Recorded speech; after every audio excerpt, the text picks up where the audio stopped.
Science is the pursuit of truth, but what if the greatest truths were discovered because of a lie? What if our path to knowledge is paved with deception, forgery, and elaborate pranks? Tonight, we're not looking at the triumphs of science. We're looking at its most embarrassing failures and revealing how these 10 masterful hoaxes accidentally pushed humanity forward. Some were designed to fool a single man, others to fool the entire world. But all of them hide a secret lesson in how we find the truth by first falling for a lie.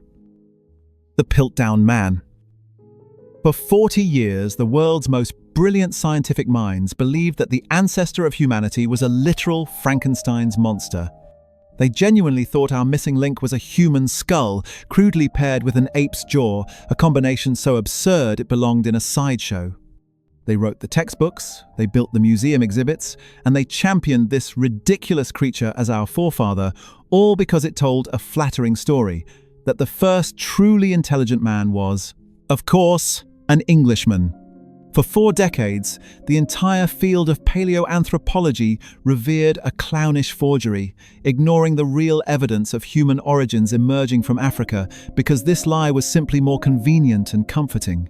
The ridicule was immense, but it would take nearly half a century for science to even realize it was the butt of the joke. This wasn't an innocent mistake.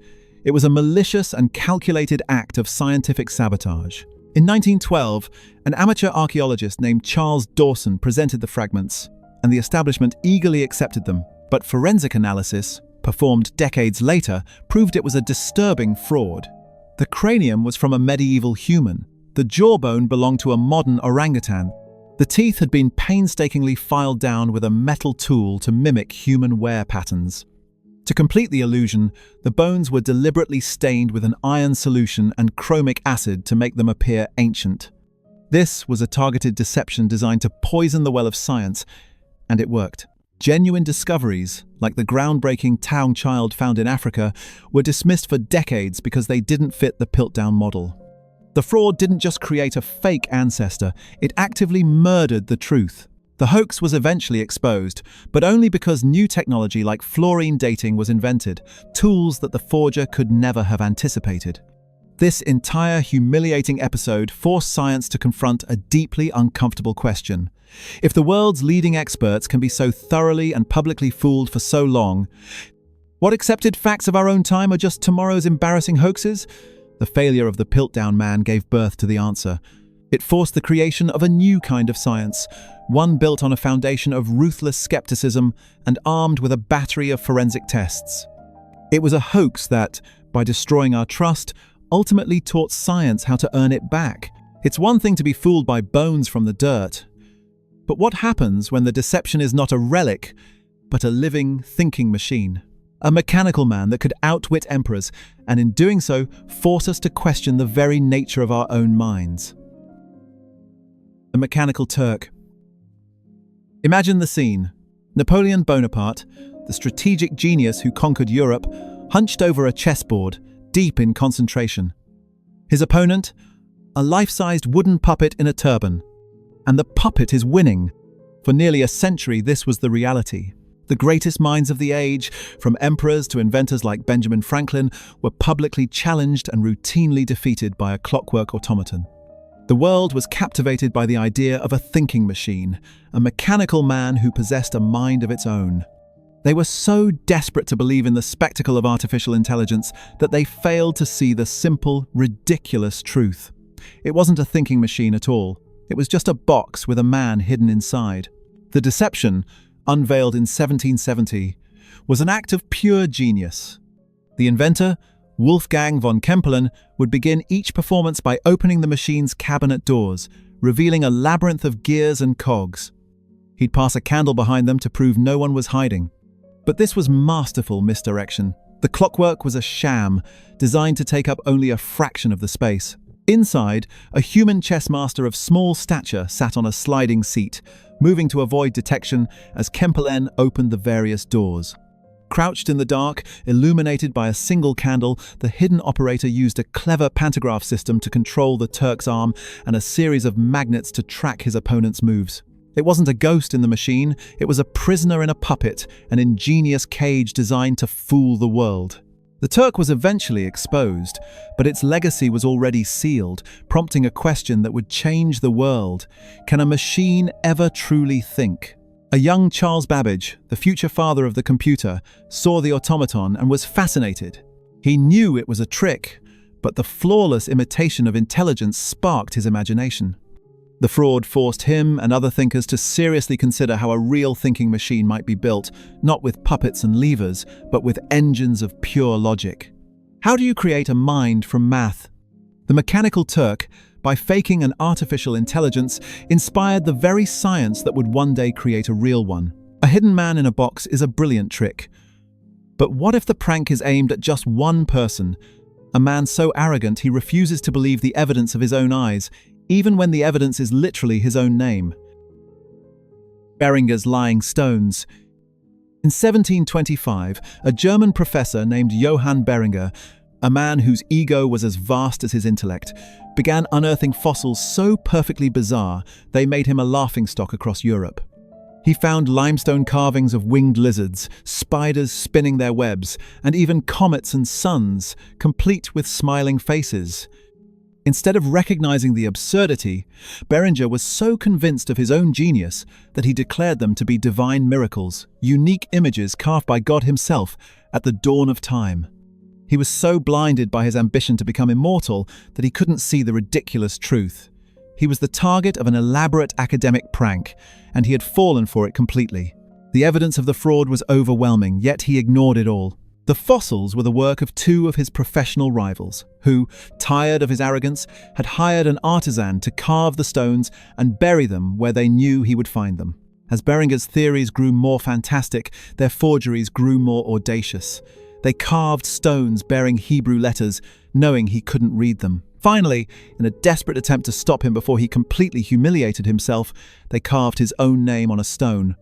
But it was too late. Beringer, lost in his own fantasy, had already published his life's work, a lavishly illustrated book dedicated to his divine fossils. His name was immortalized, not for a great discovery, but for an act of legendary foolishness. The story of Beringer and his Lugenstein, or lying stones, became a foundational lesson for science, raising a deeply uncomfortable question. How do you protect science from the scientists themselves? Beringer's public humiliation became a brutal and timeless illustration of confirmation bias, the danger of wanting so badly to believe something that you ignore all evidence to the contrary. The scandal forced the burgeoning fields of geology and paleontology to establish strict, impersonal criteria for authenticating artifacts. It cemented the vital importance of peer review and provenance. It taught science that its greatest enemy isn't ignorance, but the dangerous, self-serving lies that even the smartest people are willing to tell themselves. It's easy to laugh at one man's foolishness, but what happens when a hoax isn't just an academic prank, but a spectacle that puts an entire nation on trial, pitting science against faith for all the world to see? The Cardiff Giant. In 1869, America was convinced it had found a giant from the Bible buried in a New York field. It was a 10-foot-tall man turned to stone, and for a nation steeped in religious fervor, it was a miracle. Thousands paid 50 cents a head to gaze upon the petrified man, seeing it as definitive proof of the Bible's literal truth. Preachers hailed it from the pulpit. The public was enthralled. The ridicule, however, should have been immediate, because the giant wasn't a relic of a biblical age. It was a hunk of gypsum, commissioned by a local atheist tobacconist, specifically to prove how easily people could be fooled.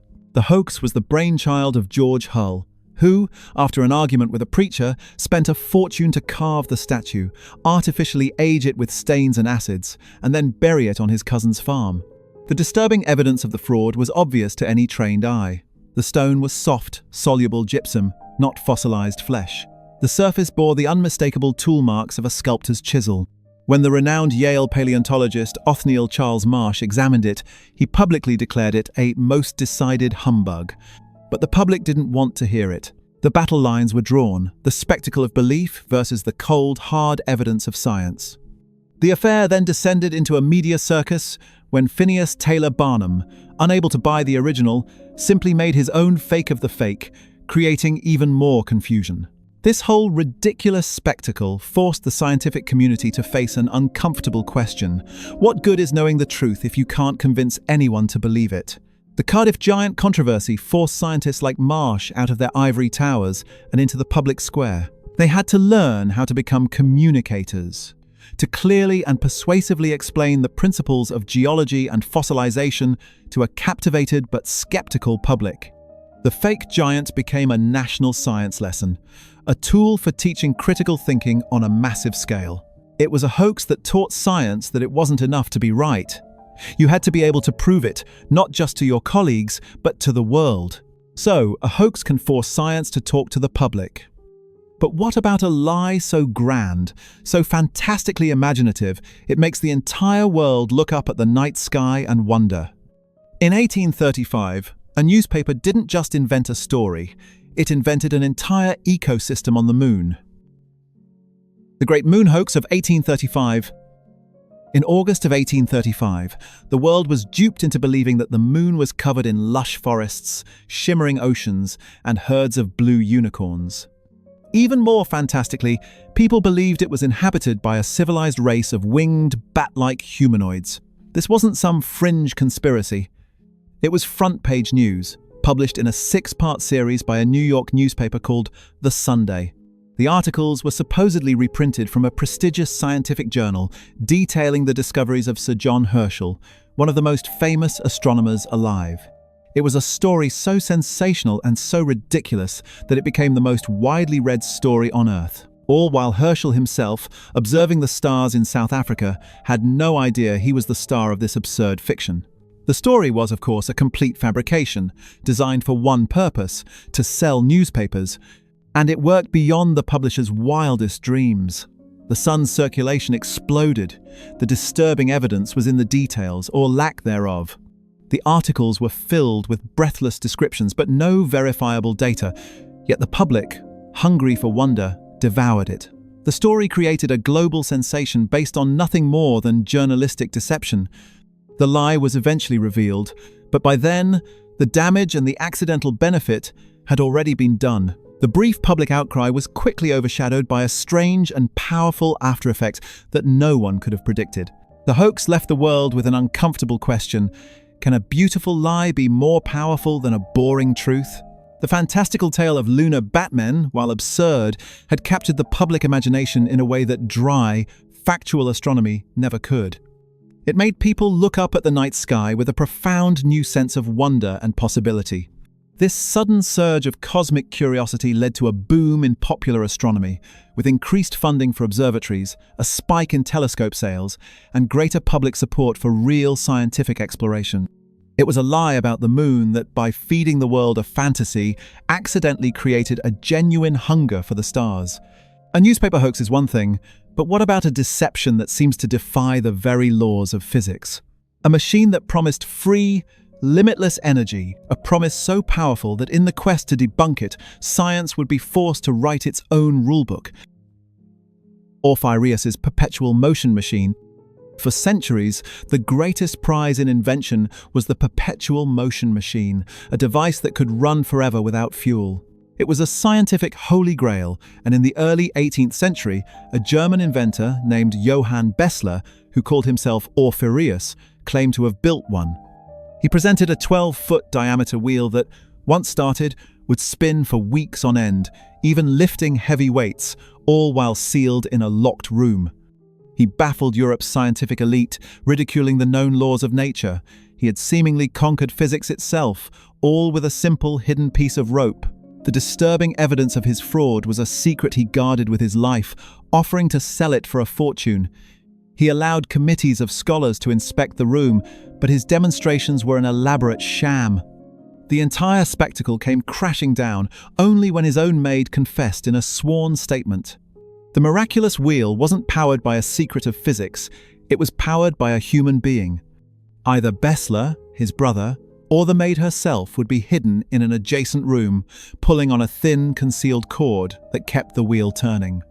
The unstoppable machine that had confounded the world's greatest minds was nothing more than a sophisticated puppet, a testament not to free energy, but to human gullibility. Bessler's machine was a lie, But it was such a compelling and public lie that it forced science to ask a foundational question. We know perpetual motion is impossible, but can we prove why? It was no longer enough to just dismiss such claims. The scientific community needed to provide a definitive mathematical reason. This relentless drive to debunk Orffyreus and others like him was a crucial catalyst in formalizing the laws of conservation of energy and thermodynamics, the absolute bedrock of modern physics. In their quest to disprove his impossible machine, scientists were forced to discover and codify the very laws that govern our possible universe. Exposing a mechanical fraud is a matter of physics. But what happens when the lie isn't a machine, but a piece of paper? A document so powerful it shaped empires for centuries, and could only be debunked by a man who learned to treat history like a crime scene. The donation of Constantine. For over 700 years, the authority of popes over kings and the Catholic Church's claim to vast territories across Europe were built upon a single document. It was a decree supposedly written by the Roman Emperor Constantine the Great in the 4th century, a gift of unimaginable power. This single piece of parchment was used as a legal superweapon to justify landholdings and command the obedience of emperors. For centuries, the world's most powerful rulers bowed to the authority of this ancient text. It was the foundation of a world order, and it was a complete and utter fraud. The document was a forgery, and the disturbing evidence was hidden in plain sight, waiting for someone to simply read it properly. That someone was Lorenzo Valla, an Italian scholar of the Renaissance. In 1440, instead of treating the document with reverence, he interrogated it. His analysis was a quiet demolition. Valla discovered that the text was filled with anachronisms. Its Latin was riddled with words and grammatical structures, like the feudal term fief, that did not exist in the 4th century. The language was clumsy and barbaric, nothing like the elegant prose of Constantine's actual era. It was the historical equivalent of finding a reference to a smartphone in a medieval manuscript. He proved, using linguistic evidence alone, that the text could not have been written before the 8th century, 400 years after Constantine was dead. Valla's work did more than just expose a centuries-old lie. It posed a revolutionary question: can the truth of the past be scientifically proven? His method, a rigorous, evidence-based dissection of language and historical context, effectively created the modern discipline of philology, or textual criticism. He turned the study of language into a forensic science. It was a hoax that, in its unraveling, taught us that history itself could be a science, one capable of uncovering the truth, no matter how powerful the institution that buried it. Exposing a lie on paper is one thing, but what about a lie you can see and touch? A monster from the deep that was so convincing, it forced biologists to teach a masterclass in what's real, and what's just crudely stitched together in a back room. The Fiji Mermaid. In 1842, the master showman Phineas Taylor Barnum presented the world with a creature of myth, a real-life mermaid. It was a grotesque, shriveled monster with the head and torso of a monkey and the tail of a fish. It was hideous, it was shocking, and the public absolutely loved it. They flocked to see the impossible creature, happily ignoring the absurd reality of what they were looking at.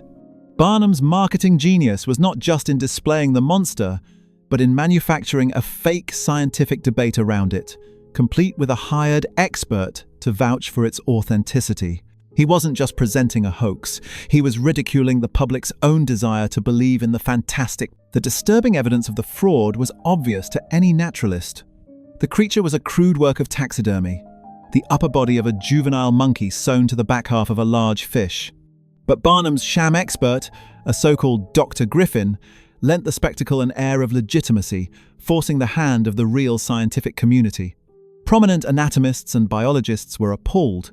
They realized that if they stayed silent, this fiction, propped up by a master showman, could easily be accepted as fact.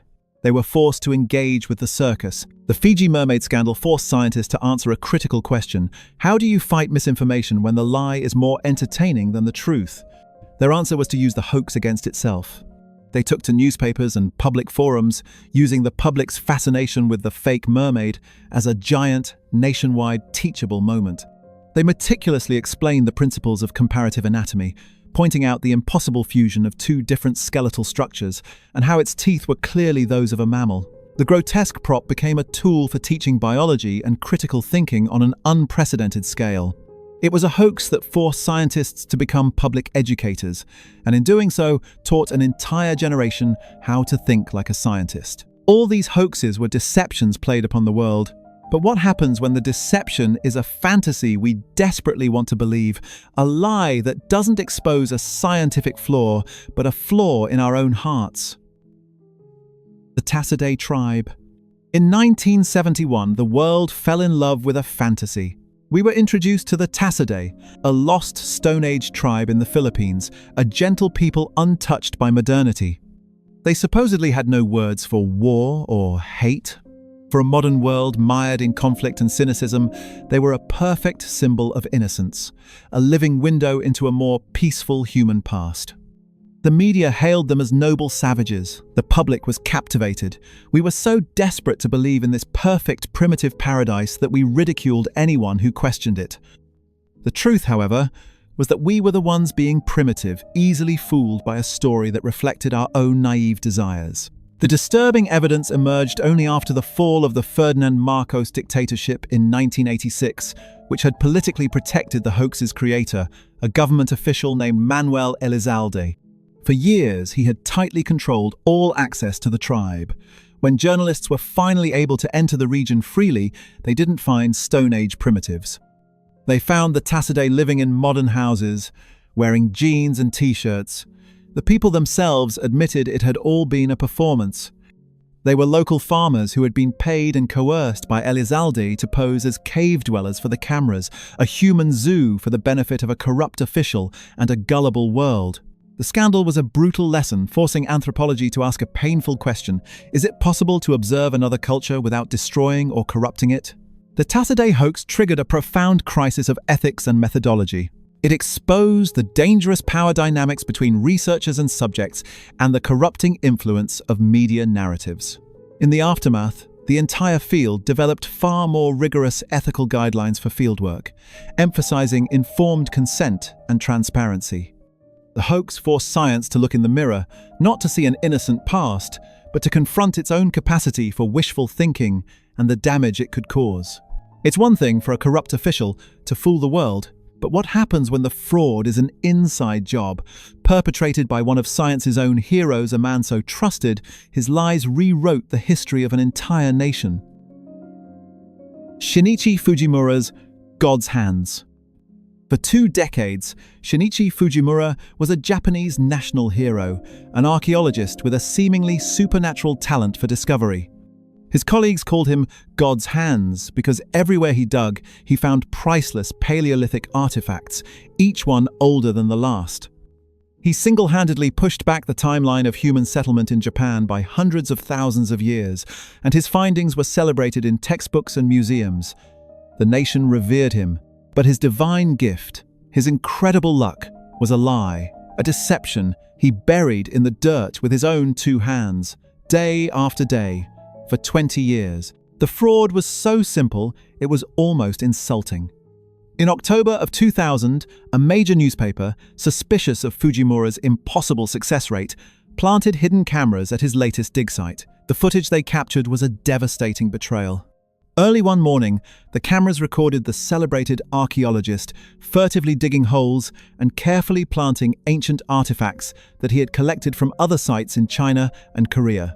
Later that day, in front of his team and the press, he would discover those same pieces with practiced excitement. The photographic evidence was undeniable. The national hero was a common cheat, and the entire prehistoric narrative of a nation was a fraud. Fujimura's exposure was a profound national humiliation, forcing the Japanese archaeological community to confront its worst nightmare and ask an existential question: if our greatest discoveries are lies, how can we ever trust ourselves again? The crisis invalidated decades of research at over 150 sites. But from the ashes of that humiliation, a stronger science was born. The Japanese Archaeological Association was forced to adopt a radical new level of rigor, implementing stringent rules for verifying finds and pioneering the now widespread practice of videotaping excavations to ensure absolute transparency. The man who faked history accidentally forced the guardians of history to become more honest than ever before. 10 frauds, 10 failures, 10 moments of profound embarrassment. And yet, from each of them, progress. The lies we saw tonight weren't just obstacles, they were whetstones, sharpening the very tools of science. They forced us to become better detectives, to demand better evidence, and to build the methods that protect us from the next great lie. The search for truth is not a straight line. It's a maze filled with dead ends and deliberate deception. And the greatest lesson these hoaxes teach us is that sometimes the only way to find the right path is to first get spectacularly, humiliatingly lost. If you enjoyed this journey into the lies that shape the truth, make sure you subscribe and ring the bell so you don't miss our next investigation. Let us know in the comments which of these masterful hoaxes you think was the most audacious. Thanks for watching, and never stop questioning.